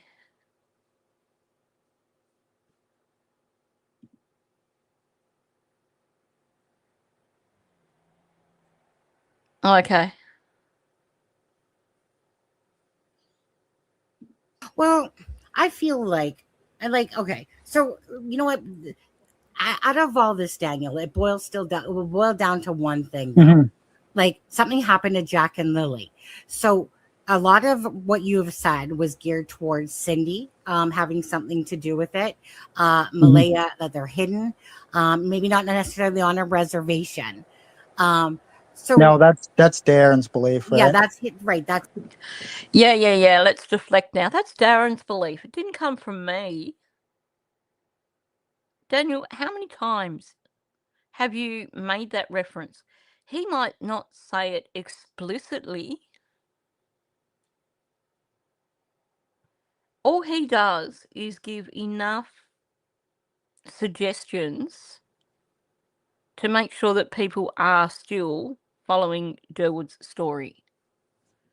So, you know, it's like, oh no, that's Durwood. It's got nothing to do with me.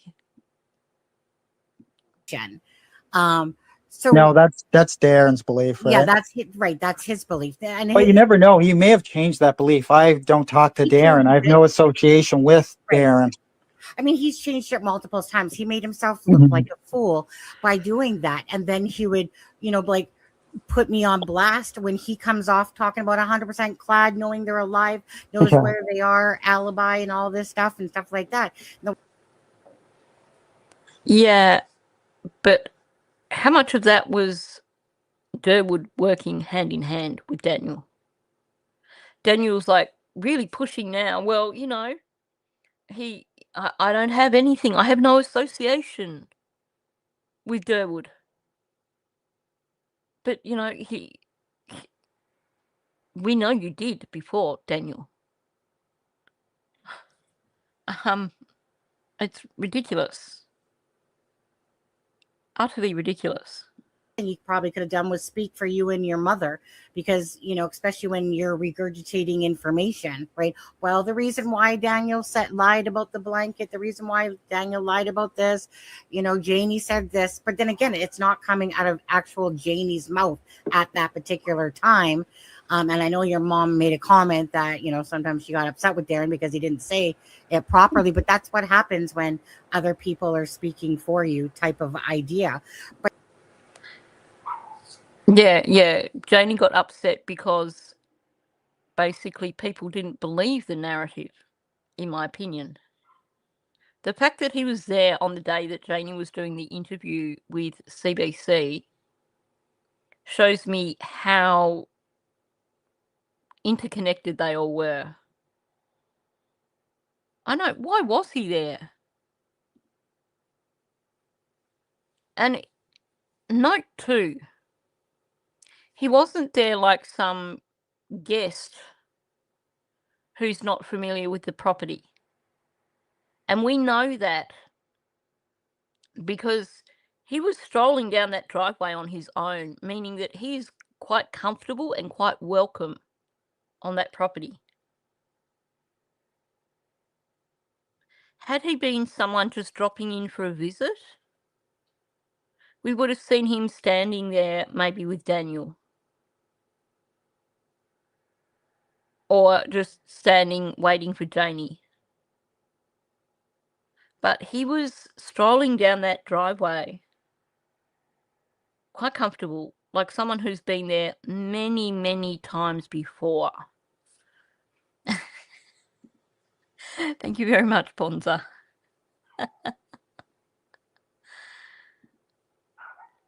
Yeah, I think at the time he didn't think that it didn't occur to him that people might actually run that back and have a look. He did. He was very comfortable there. This is not someone... Now, remember, this interview was done 6 weeks in, I think. Now, had he only come on the scene, or about a month later, or however, whichever story he wants to give, then why would he be so very comfortable on Janie's property that he's just strolling down that driveway? I mean, he gives himself away. Oh, I know, it was really good news editing to leave him there. I don't know if it's the one cameraman or if it's a few of them. But when you look at the way they film, there's a lot of really good footage included in these interviews. So when Janie's talking about raking the driveway and the cameraman is basically zooming in on the rocks and the grass on the driveway, showing that, that there's nothing to rake there. Why are you going to be raking that for a pool? And just lots of little things like that where they just get this perfect camera angle to make a point about what's being said.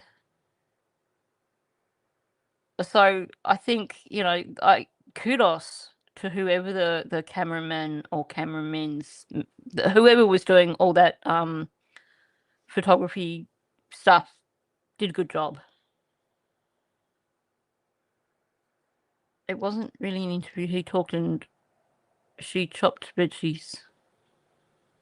I'm missing something there, Carla. Thanks for coming in, Deborah. Good to see you. Gonna have a little bit more. So then, at the end of the day, Daniel, what happened to Jack? What do you, in your heart of hearts, believe then happened to Jack and Lily? If you feel like that you had no involvement, but then you also feel like Malaya didn't have any involvement. Yeah, and I Nice work, Sonny. Nice work. To swing it back to what is important. And here's where we get quite a little bit of deflection going on.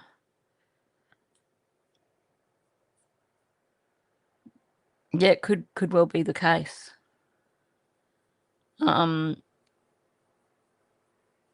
I wish we could have had a clearer view of who the people were at the bottom of the driveway when Janie was doing her interview. I mean, some of them might have been crew, but I'd like to know who else that was down the bottom of the driveway. I go back and forth as time goes on, right? It's been over a year. Yeah. And I have like this feeling where it jumps.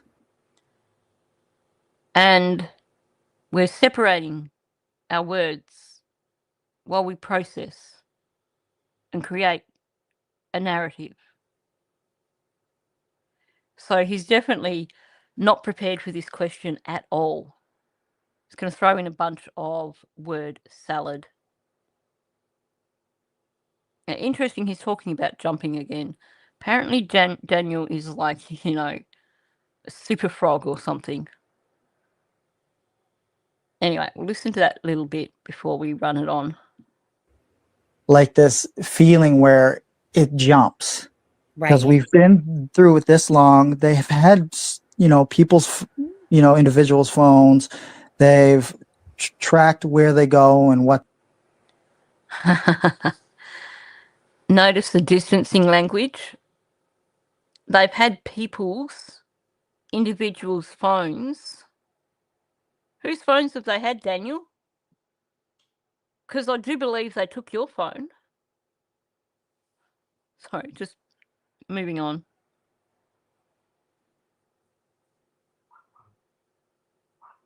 Yeah, it could well have been Logan that was one of them. Wouldn't surprise me.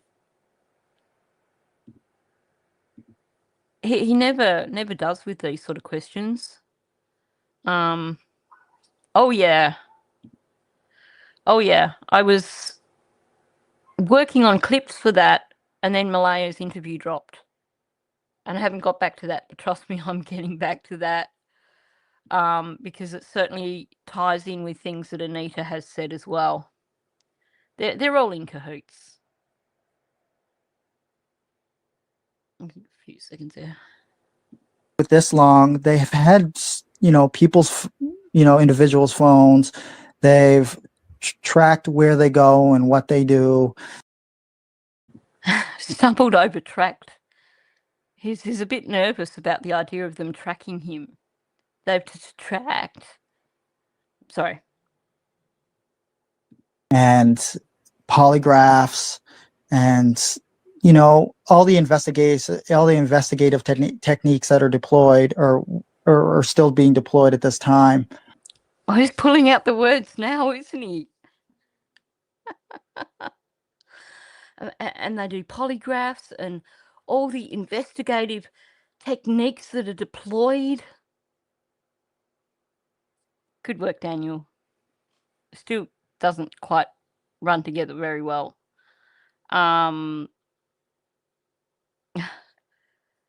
But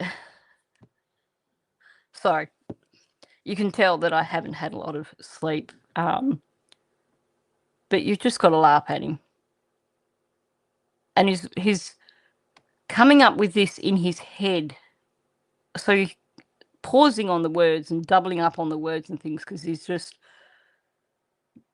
again, trying to sound like he's super smart with all his fancy words, his $5 words. But, you know. And, you know, all the investigative techniques that are deployed or still being deployed at this time. I don't know what to think. And it leaves the mind to run wild with speculation, just like, you know, the whole community of of the, you know, the whole true crime community. Oh yeah, he's thinking on his feet, that's for sure. Interesting how he's talking about, you know, leaves the mind running wild with speculation, and then he almost comes out with talking about major crimes, like the major crimes unit, and then switches it to the true crime community. So he doesn't like what they're speculating on in major crimes.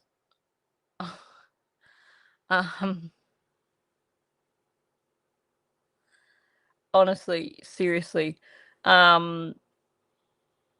what he's doing here, he's definitely trying to think on his feet, but he's also in a tricky position because, first of all, it seems that he can no longer try and directly land all this on Malaya. And he hasn't thought about how to give this story now that he can't blame it on Malaya. So he's stuck. He doesn't know what to do with this story now because he can't think of a new direction. So we're getting this word salad instead.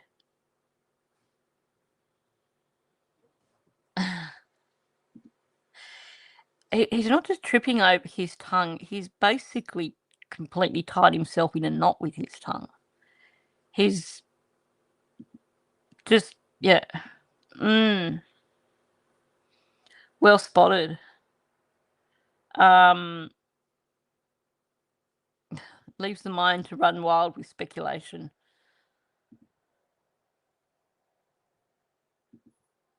Give it time. I suspect he's just trying to figure out who's going to listen to him. But I think we're probably going to hear from him again soon. I think he's waiting for people to slow down talking about Malaya. And I wouldn't be surprised if we hear from him again soon. Run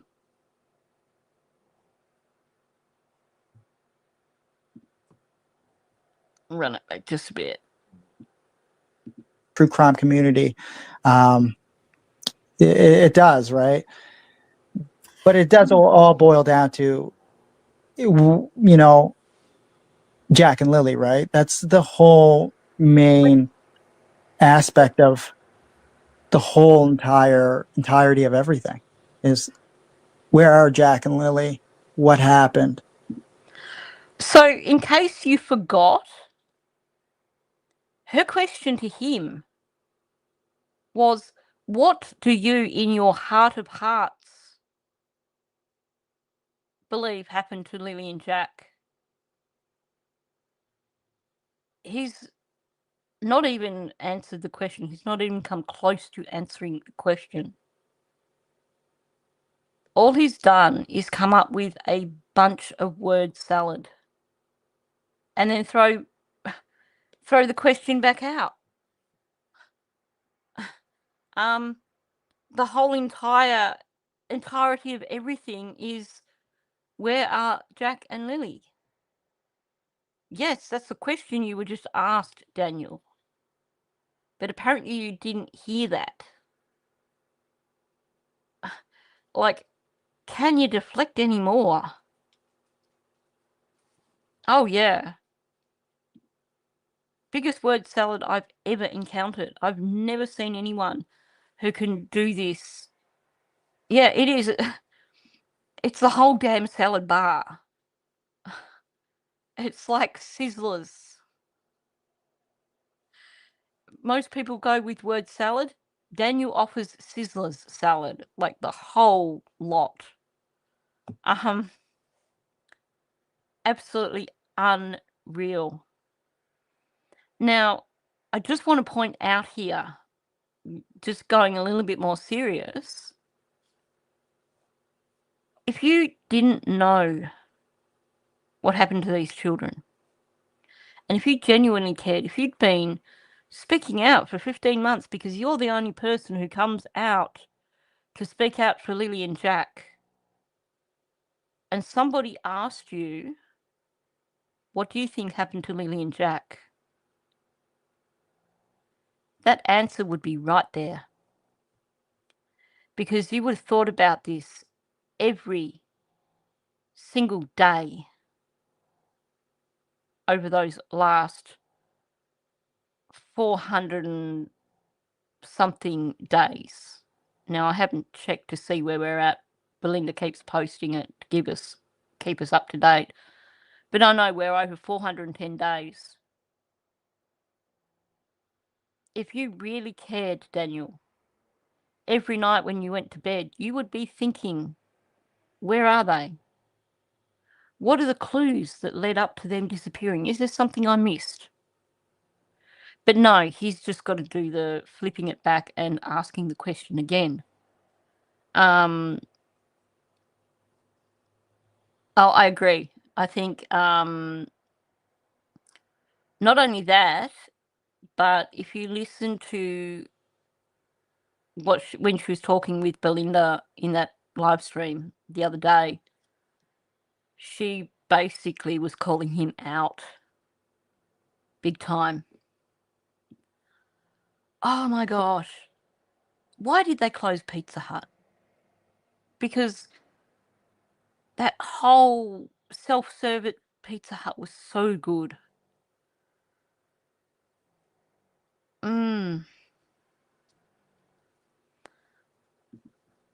I know. I find it harder when I see these photos of them as little babies. They would have been living with Cody at this point in time. No concept of what their future was going to be like.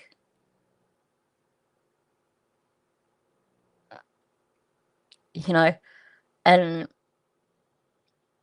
I think about Belinda saying how Cody would come home from work and Lily would wrap herself around his leg and say, "Mummy doesn't like me." Well, after they moved in with Daniel, she didn't even have Cody there to say that to, and she had a stepfather who didn't like her as well.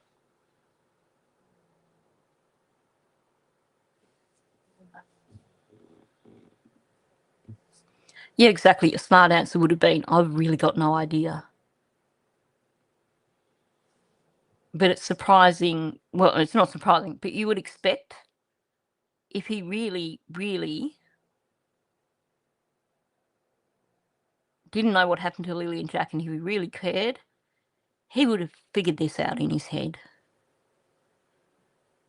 Yeah, that's what I was saying. I haven't had a chance to listen to the second live stream where Belinda's answering questions yet. But she was really harsh on him. So I think his only remaining option is Charmaine. But I'd be surprised if he doesn't come back out. He does. He does. He's just such a little cutie. Yeah, Belinda was talking about that with the live stream with Sunny that she did.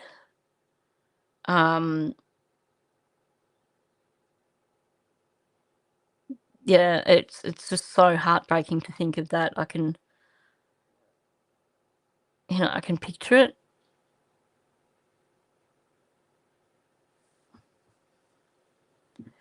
Well, that's the other possibility, isn't it? That it is now looming. People have been talking about Malaya, and I think the big question that keeps coming up when people are talking about Malaya is, oh, when's Daniel's court date again? So in talking about Malaya, Daniel's court date keeps coming up. So it's possible that he may go to ground.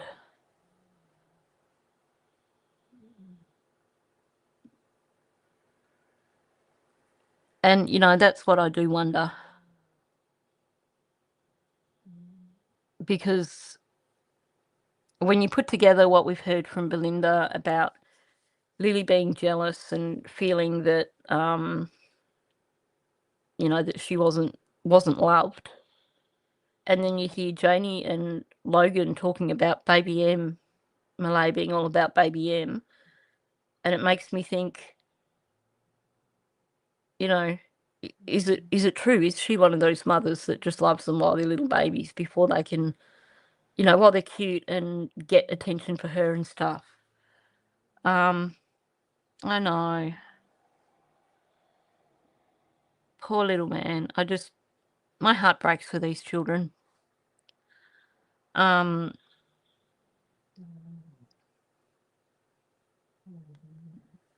Yeah, I think you're right.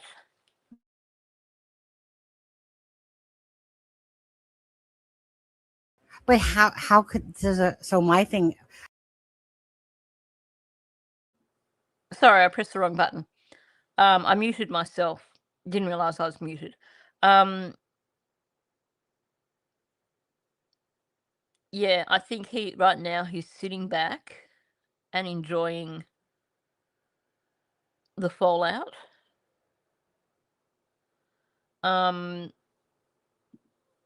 do believe that Malay was being very careful with what she was saying, but she didn't do herself any favours, that's for sure.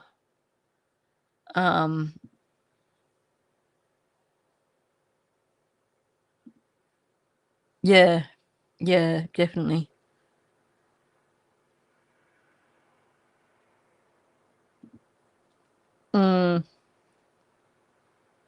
These beautiful little children. It just breaks my heart. My thing has always been is when your mother came out and started speaking about her timeline on I think it was with Allie, you know, and stuff like that. It didn't make sense. It just didn't. With Allie. Was it Allie, the redhead? Yeah, I can speak on some of that. That was a 2.5-hour interview. I can speak on some of that because I'm the freaking expert and I can speak on everything. And I'm just going to help you with this. And it was broiled down to 8 minutes. And my mother got furious at Allie because they cut out so much that the public should have had. And I understand the powers of editing. Now, what is interesting about that for me is that Janie was upset because they left out the bit about Ron's phone call. I need to take a sip of my drink. Hang on.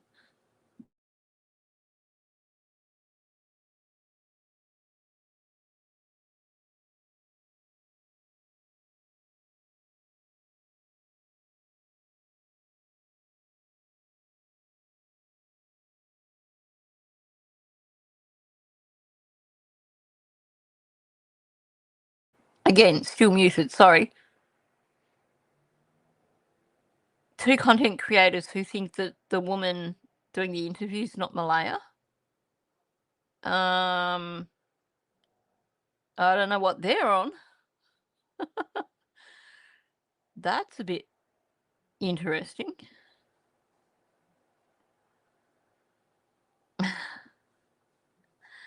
Yep. Oh, wow. And good to see you in here, Maggie May. Yeah. I can't understand the actions and stuff in this case. I'm well and truly over the crazy. Oh, mouse. Yeah, I'm well and truly over that crazy too. You know, as exhausting as it is, as mentally and physically exhausting as it is covering this case,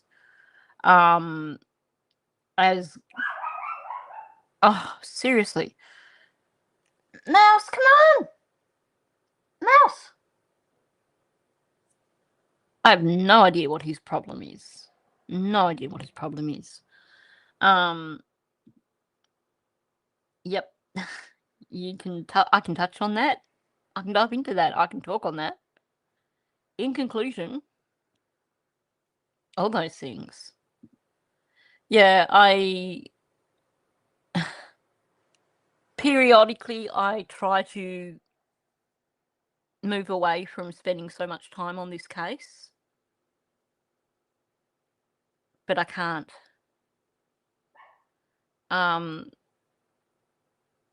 Especially when I see the photos of Jack.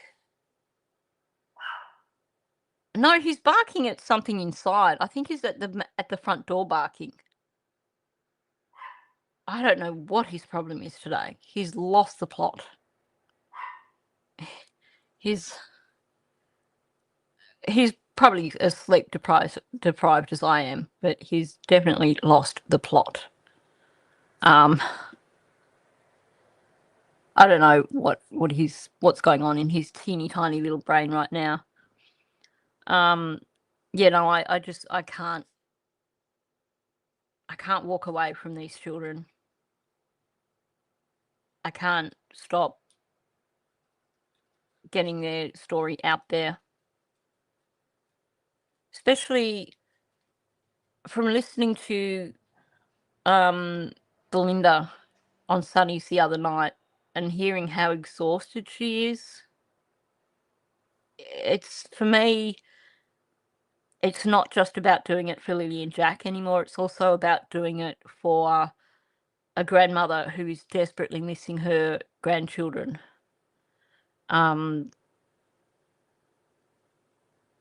Just, yeah.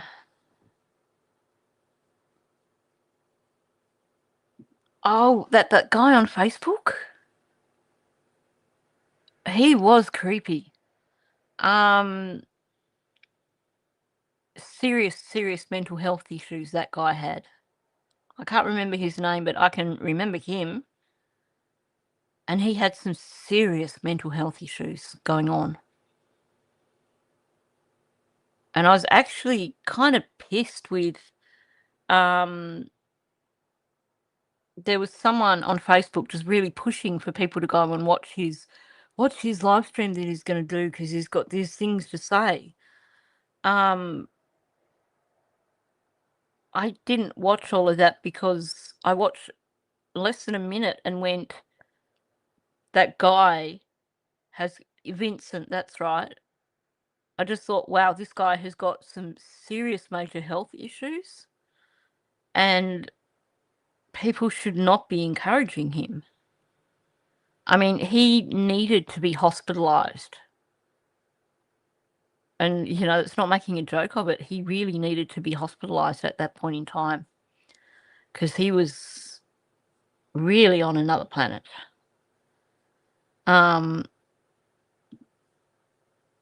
Honestly, how can you cover?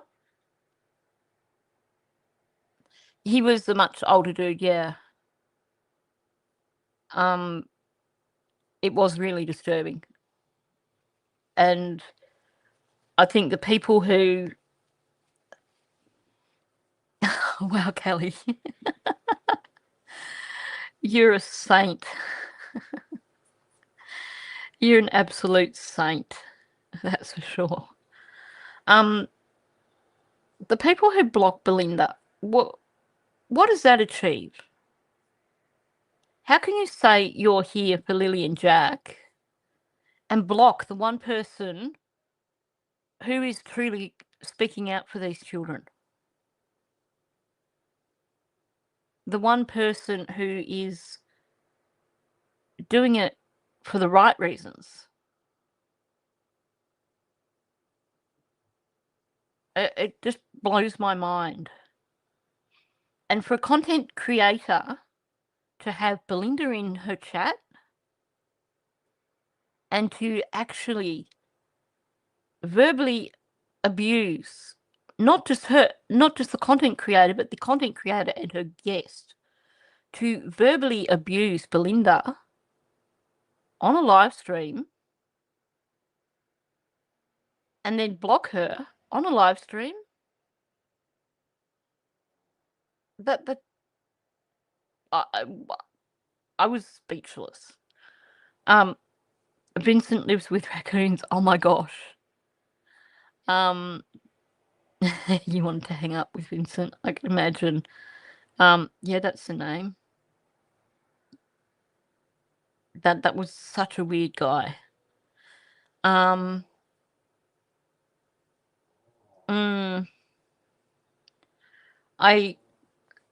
got really upset hearing, you don't have to agree. Belinda knows that Belinda and I don't agree on everything. But I would never, ever do that to a grandmother who's missing their grandchildren. Thank you, Andrea. Very much appreciated. Yeah, those are the people that don't matter. Yeah.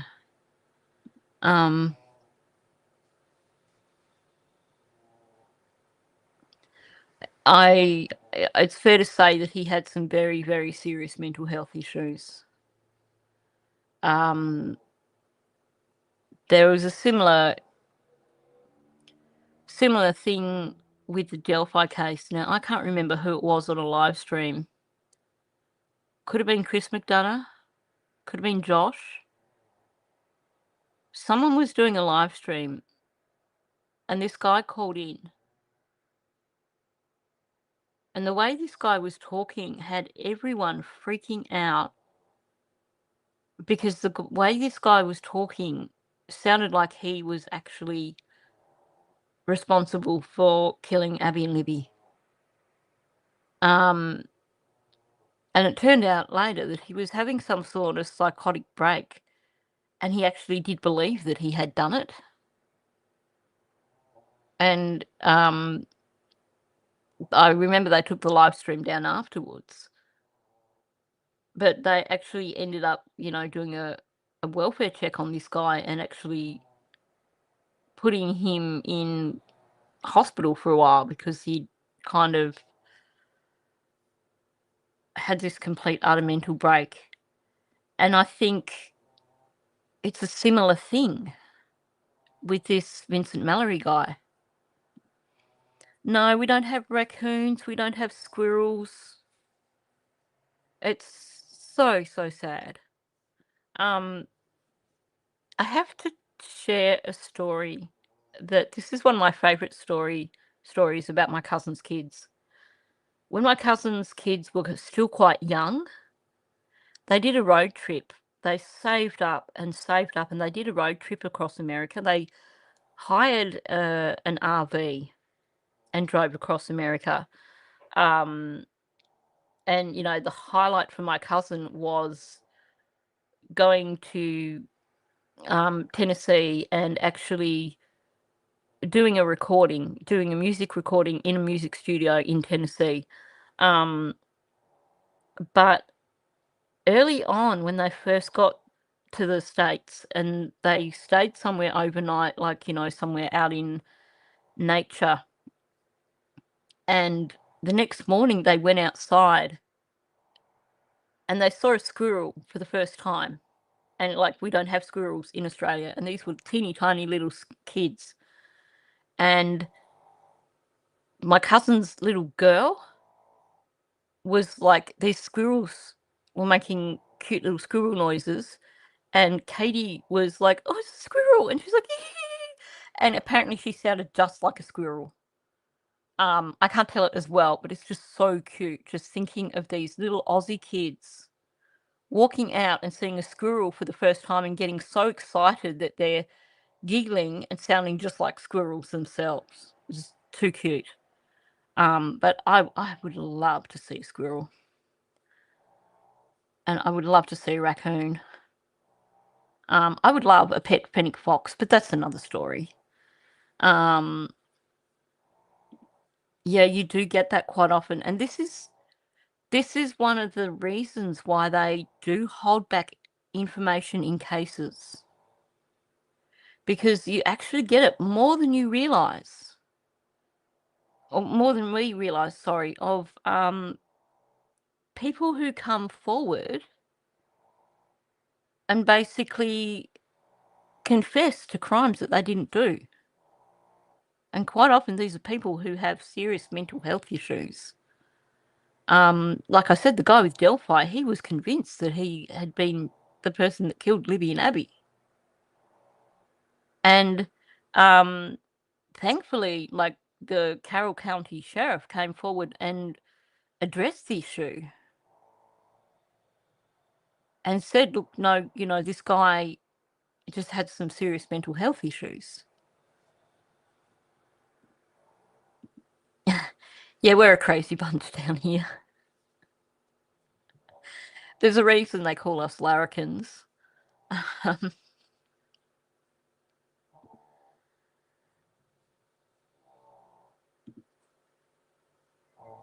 I've heard them.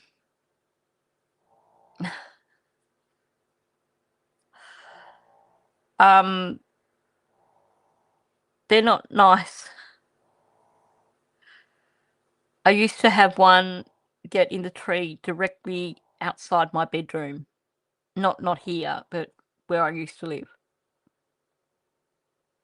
And I didn't know what the heck that was. But they don't sound like what you would expect them to sound like. Just put it that way. Yeah, slightly disturbing critters. Well, I think I've kind of reached my capacity for today. There's only so much Daniel I can take.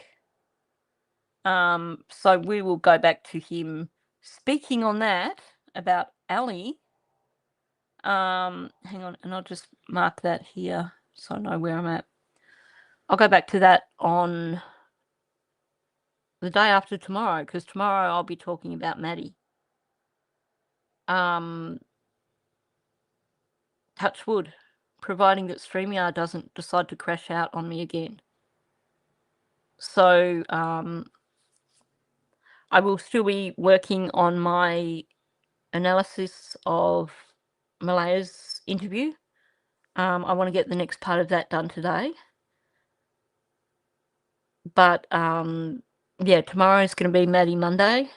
Or if you're in Australia, it's Maddie Tuesday, but it sounds better if you say Maddie Monday.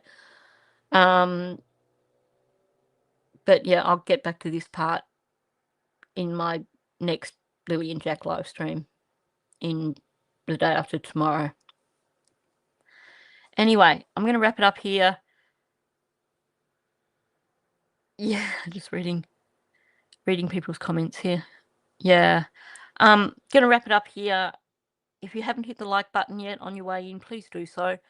If you're listening on replay, please leave a comment, or even if you're listening now and you feel like going and leaving more comments, always appreciated. And of course, if you are new to my channel, please subscribe. Anyway, time to wrap it up. So thank you, and I'll catch you in the next one.